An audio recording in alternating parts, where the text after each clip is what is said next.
قال رسول الله صلی الله علیه و سلم التوفیق شیء عظیم لا یعطى الا بعبد العزیز. رسول الله صلی الله علیه و سلم فرماید همین توفیق هدایت راه اسلام چیزی عادی چیزی اندک نیست. خداوند به هر کس ایرا نمیدهد مگر به شخصی که او بنده در نزد پروردگار عزیز باشد، گرامی باشد. به همین خاطر الله متعال دوست داشته است من و شما را مسلمان گردانیده است. باید شکر کنیم و پیرو دین خود باشیم. در هر کجا که باشیم باید پیرو شریعت خود باشیم، به خاطر که خداوند متعال ما را چیکار کرده است؟ مسلمان آفریده است. نگاه که الله متعال در قرآن عظیم شان میگه من غیر اسلام دیگر دین از بندگان قبول نمیکنم. به همین خاطر هر کجا که باشیم با یک زبان الحمدلله گفتن کفایه نکنیم.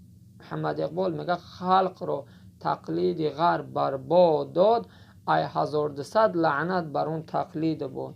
1200 لعنت بر اون تقلید غرب که مردم خلق مسلمان را برباد داد. باید تقلید به غرب نکنیم. ما الحمدلله که مسلمانیم، خداوند ما را گرامی داشته است، به ما اسلام عرضه کرده است. باید قدر اسلام خود بدونیم برادران اهل اسلام. از بس که اسلام به ما مفت رسیده است، مقصد تیار رسیده است، ما قدر اسلام را نمیدونیم. چگونه که یک ما در غریبی عزا میکشه، میگه اگر فلانی اگر غریبی میومد عزا میدید با قدر پول میدونید. به این خاطر که در وطن هسته میخره میگرده قدری مقصد غریبا را میگیم نمیدونیم، هم تمثل میزنیم.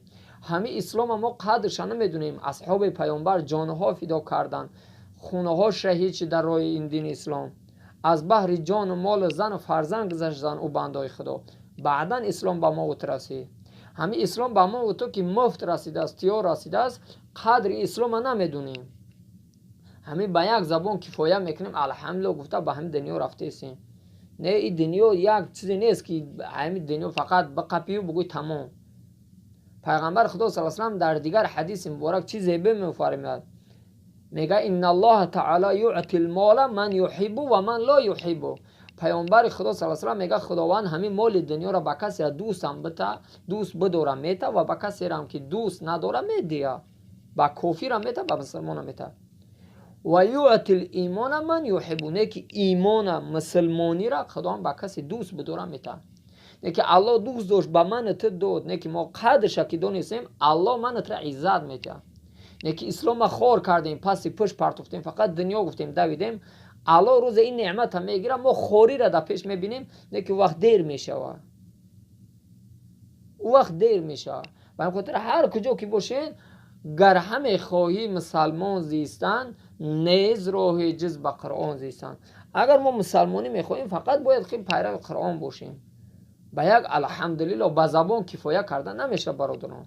هر کجا توجه کنی عقل کنی، پروردگار انگار در چند جای قرآن زیاده از 100 جای قرآن میگه بنده من عقل که تو فکر که الله تو را برای چی آفریده است. به همین خاطر خداوند تو را گرامی داشته، مسلمان آفریده است. با مسلمانی خودت فخر وقتی میکنی که تو پیرو شریعت پروردگار باشی.